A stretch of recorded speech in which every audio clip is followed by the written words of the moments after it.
Hello students of 6th standard. Today we are going to learn the 10th lesson, that is nothing but force and types of a force. Force means what? See, there are various types of objects to which we apply the force. See, there are various pictures given in your book. See, a person is riding a boat. Then again, a person is pressing a sponge. A person is bending a stick. Then the bullocks are riding a bullock cart. Then a person is playing on an tire. A person is kicking a, you can say, football. So these are the various activities done by the various person. So यहाँ क्या किया गया है? सब अलग अलग व्यक्ति है, इन्होंने क्या किया है? अलग अलग क्रियाएं की गई है. जब कोई भी एक व्यक्ति अगर बोट को राइड करना चाहता है तो उसे फोर्स अप्लाई करना पड़ता है.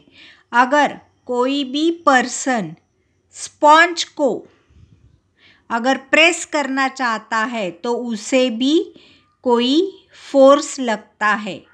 अगर कोई व्यक्ति उसको अगर कोई स्टिक को बेंड करना हो तो उसे भी फोर्स लगता है. अगर कोई भी बैल कोई वस्तु भरी हुई अगर कार्ट हो तो उसे भी क्या करना पड़ता है? फोर्स अप्लाई करना पड़ता है. अगर कोई व्यक्ति उसको अगर टायर से खेलना हो तो उसे भी फोर्स अप्लाई करना पड़ता है. अगर कोई व्यक्ति फुटबॉल से खेल रहा हो तो उसे भी क्या करना पड़ता है? कोई ना कोई फोर्स अप्लाई करना पड़ता है. देखिए, अगर एक व्यक्ति को फुटबॉल को अगर किसी डायरेक्शन में या गोल की तरफ उसे अगर उसको किक करना हो या उसको उसी तरफ ले जाना हो तो उसको भी फोर्स अप्लाई करना पड़ता है. तो अगर कोई भी वस्तु अपने आप को लिफ्ट करनी हो या राइड करनी हो, तो बाइसिकल राइड करनी हो या स्टॉप करनी हो या पुश करनी हो, लोड को पुश करना हो, तो बहुत स्क्वीज़ करना हो किसी और वस्तु को या किसी और वस्तु को बेंड करना हो, तो ऐसे वस्तु को हमें क्या करना पड़ता है? फोर्स अप्लाई करना पड़ता है. यानी इस सभी एक्शंस को हमें अगर करना हो तो हमें फोर्स अप्लाई करना पड़ता है. यानी कोई भी ऑब्जेक्ट अपने आप अपनी पोजीशन नहीं चेंज करती. अगर उसे अपनी पोजीशन चेंज करनी हो तो उसे क्या करना पड़ता है? फोर्स अप्लाई करना पड़ता है. तो अपनी पोजीशन चेंज करने के लिए फोर्स अप्लाई करने के लिए ऑब्जेक्ट को उसकी मोशन चेंज करनी पड़ती है. अगर उसकी मोशन उसको उस डायरेक्शन में ले जानी हो या स्टॉप करनी हो तो क्या करना पड़ता है? उसे उस पर फोर्स अप्लाई करना पड़ता है. अगर देखिए यहाँ दी गई है, What happens when you hold the two ends of the spring and pull them apart? यानी दो स्प्रिंग्स जो है, ये जो स्प्रिंग है, अगर हमें इसको खींचना है तो हमें क्या करना पड़ता है? हमें इस पर फोर्स अप्लाई करना पड़ता है. What happens when a blacksmith hammers a red hot piece of iron? देखिए, यहाँ ब्लैकस्मिथ दिया गया है. उसको अगर आयरन पीस की अगर उसको उसका शेप चेंज करना हो तो उसे क्या करना पड़ता है? उसे बहुत ही फोर्स से वो जो हैमर होता है वो उस पर क्या करना पड़ता है? उस पर डालना पड़ता है। यानी अगर हमें शेप चेंज करना हो तो भी हमें क्या करना पड़ता है? फोर्स हमें अप्लाई करना पड़ता है। तो देखिए अब इसके बाद हम देखेंगे types of forces. There are various types of forces. From that, first one is nothing but a muscular force. In all actions shown in the picture 10.1, the movements take place with the help of the bones and muscles in the body. The person in the picture alongside is lifting the, you can say, weight by using the muscular force. अगर हम देखें तो यहाँ एक picture दिया गया है। यहाँ इस पिक्चर में क्या दिया गया है? इस पिक्चर में दिया गया है कि पर्सन क्या करता है? अपने ही हाथों से या अपने बॉडी से वेट लिफ्ट करता है। यानी इस क्रिया को करने के लिए वो अपने बोन्स और मसल्स क्या करता है? इस्तेमाल करता है। यानी the force applied with the help of the muscles is called as the muscular force. यानी जो फोर्स हम मसल्स या बोन्स से अप्लाई करते हैं इसको हम क्या बोलते हैं? मस्क्यूलर फोर्स बोलते हैं। तो देखिए there are various tasks in our day to day life. Do you use muscular forces? See there are various tasks that we are using during our day to day life. Then next comes the mechanical force. See, there are various machines also which we are using in our day-to-day life to do the various tasks.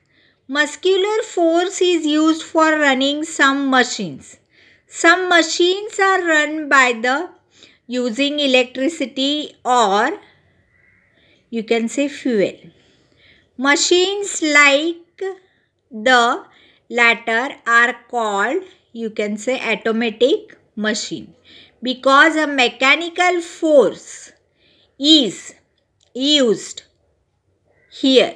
For example, sieving machine, electric pump, pushing machine, mixer.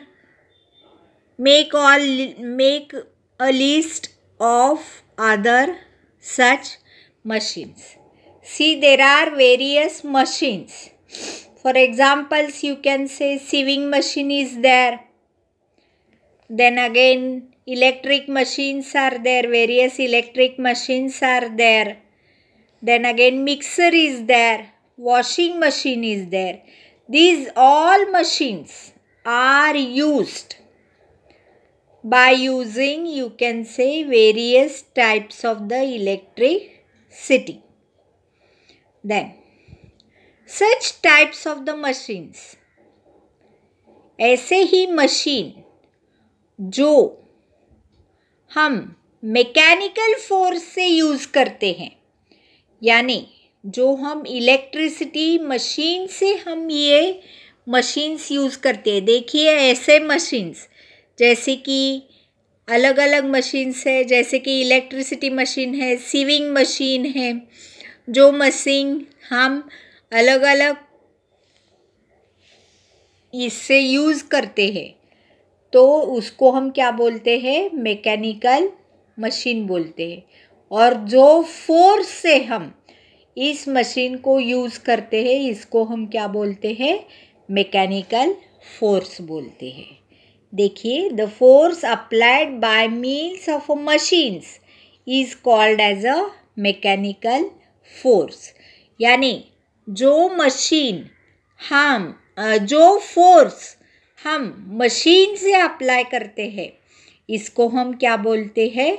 Mechanical machine बोलते हैं। Next comes gravitational force. देखिए, if an object is thrown upward by applying force, it reaches to certain height and comes down again. Why is this so? देखिए, अगर हम कौन सी भी वस्तु अगर ऊपर की दिशा में इसको अगर फेंके तो वो थोड़ी दिशा में जाती है, थोड़ी डायरेक्शन में जाती है और बाद में थोड़ी हाइट में जाती है और बाद में उससे नीचे वो गिरती है। Why do fruits on the trees fall on the ground? अगर हम देखें तो जो झाड़ पर फ्रूट्स होते हैं वो नीचे की तरफ ही क्यों गिरते हैं? क्योंकि अर्थ जो होता है वो क्या करता है? इस ऑब्जेक्ट्स को अपनी तरफ खींचता है। तो देखिए, जो फोर्स यहाँ क्या बोल सकते हैं? यहाँ एक फोर्स है जो अप्लाई किया जाता है अर्थ की तरफ से, और वो जो फोर्स है जो अप्लाई किया जाता है अर्थ की तरफ से या अर्थ अपनी आप इस ऑब्जेक्ट्स को अपनी तरफ खींचता है, इसे हम बोलते हैं ग्रेविटेशनल फोर्स। तो इसे हम क्या बोलते हैं? Gravitational force. तो यहाँ क्या है? देखिए, यहाँ एक साइंटिस्ट था जिसको हम बोलते थे सर आइजैक न्यूटन। उन्होंने क्या किया था? उन्होंने ग्रेविटेशनल फोर्स जो है वो फोर्स डिस्कवर किया था।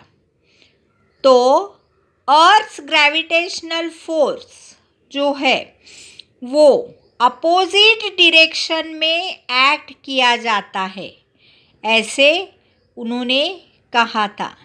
Hence the speed of the object goes on decreasing till in the end it becomes zero. यानी एट द एंड अगर हम ऑब्जेक्ट का फोर्स देखें तो वो ज़ीरो हुए हमें दिखाई देता था। यानी while falling its speed goes on increasing all the time due to the gravitational force. यानी जब वो गिरता था तब उसका ग्रेविटेशनल फोर्स हमें इंक्रीज हुए दिखाई हमें देता था।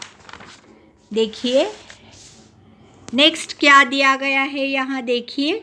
Take a small stone and a bucket full of water. Drop the stone into the water from the height of about 20 centimeter. You will hear the sound of a stone dropping in the water.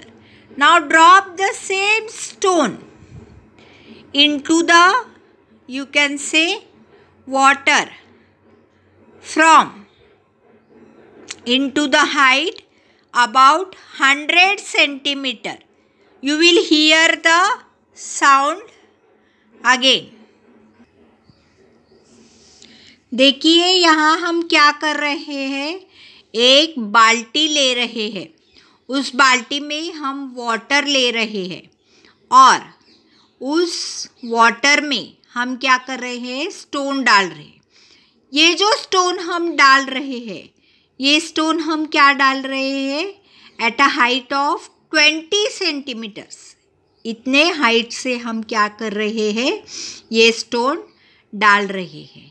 तो यहाँ हमें एक आवाज़ सुनाई देती है और ऐसे ही हम क्या कर रहे हैं, 100 सेंटीमीटर से यही जो स्टोन है वो हम इसमें डाल रहे हैं। तो अगर हम देखें तो दोनों भी जो आवाज़ है वो हमें सेम ही दिखाई देते, या अगर हम देखें तो इस दोनों में भी हमें कोई भी डिफरेंस नहीं दिखाई देता। तो यहाँ हम देखें तो दूसरे पिक्चर में हमें क्या दिया गया है, यहाँ 2 पर्सन्स है। एक ने क्या किया है, एक जो बोरी है जिसमें कम धान्य है, ऐसे बोरी उसने उठाई है, और दूसरे ने जो बोरी धान्यों से भरी हुई है वो उसने उठाई है। तो हम देखिए इसमें देखते हैं क्या होता है। The actions of lifting a sack are shown in the picture. One sack looks empty, the other one is full. यहाँ क्या दिखाई देता है, देखिए, जो मनुष्य जो कम धान्यों की बोरी है जो उठाता है वो उसको इजीली उठाता है, लेकिन दूसरा जो पर्सन है जो धान्यों की बोरी भरी हुई है वो जो उठाता है उसको कठिनाई होती है उठाने में, ऐसा उसमें दिखाई दिया गया है।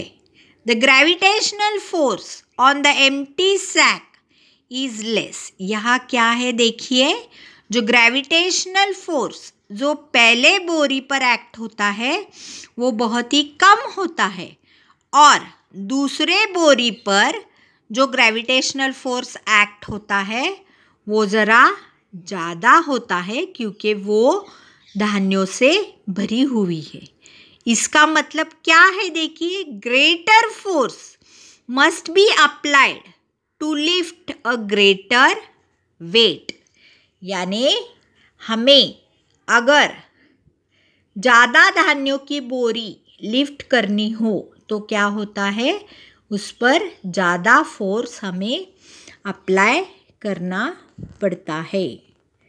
नेक्स्ट देखिए, do you know two way an object it is hung from the hook of a spring balance.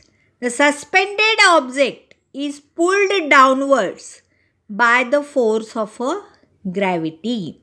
अगर देखिए हमें कोई भी वस्तु अगर किसी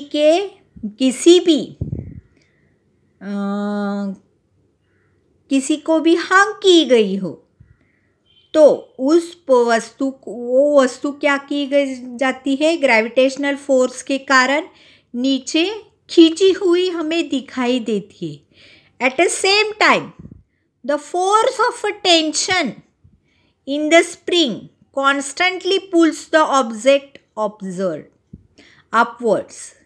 यानी जो वस्तु ग्रेविटेशनल फोर्स के कारण नीचे खिंचाई हुई हमें दिखाई देती है, वही वस्तु टेंशन के कारण ऊपर भी हमें खींची हुई दिखाई देती है। The object comes to the rest when the tension in the spring and the gravitational force on the object becomes equal to the, you can say, position। यानी ये अगर हम देखें तो इसके अगर हम पोजीशंस इक्वल किए तो हमें क्या दिखाई देता है, हमें ग्रेविटेशनल फोर्स इस पर जो एक्ट होते हैं वो भी हमें इक्वल हुए दिखाई देते हैं। ग्रेविटेशनल फोर्स जो है वो जो एक्ट होता है ऑब्जेक्ट पर, उस पर इसको ही क्या बोलते हैं हम, वेट ऑफ द ऑब्जेक्ट हम इसको बोलते हैं। नेक्स्ट देखिए, gravitational force acting between a sun and planets in the solar system. हमें मालूम है कि सन के आजू बाजू प्लैनेट्स फिरते हैं, उसको हम सोलार सिस्टम बोलते हैं। तो इस प्लैनेट्स के कारण, इस सोलार सिस्टम के कारण ये जो प्लैनेट्स है ये क्या होते हैं, रिवॉल्व होते हैं सन के round. At the same time gravity also operates between the planets and the, you can say, their satellites. So this does not, why does not all planets and satellites fall towards the sun? तो इससे हमारे मन में एक विचार आ सकता है कि ये जो सन या प्लैनेट्स है ये गिरते क्यों नहीं, ये अपने आजू बाजू में ही क्यों फिरते हैं। तो ये क्यों फिरते हैं, ग्रेविटेशनल फोर्स के कारण। नेक्स्ट देखिए, मैग्नेटिक फोर्स। एक मैग्नेट हमें क्या करना है, टेबल पर प्लेस करना है और उसके आजू बाजू हमें क्या करने हैं, आयरन रिंग्स, आयरन नेल्स हमें प्लेस करने हैं। तो क्या होता है, देखिए ये जो नेल्स हैं वो क्या करते हैं, उसके आजू बाजू हमें प्लेस किए हुए दिखाई देते हैं या स्टिक किए हुए हमें दिखाई देते हैं। तो हम इससे क्या कर सकते हैं, ये जो नेल्स है तो ये नेल्स इस मैग्नेट को स्टिक किए हुए हमें दिखाई देते हैं।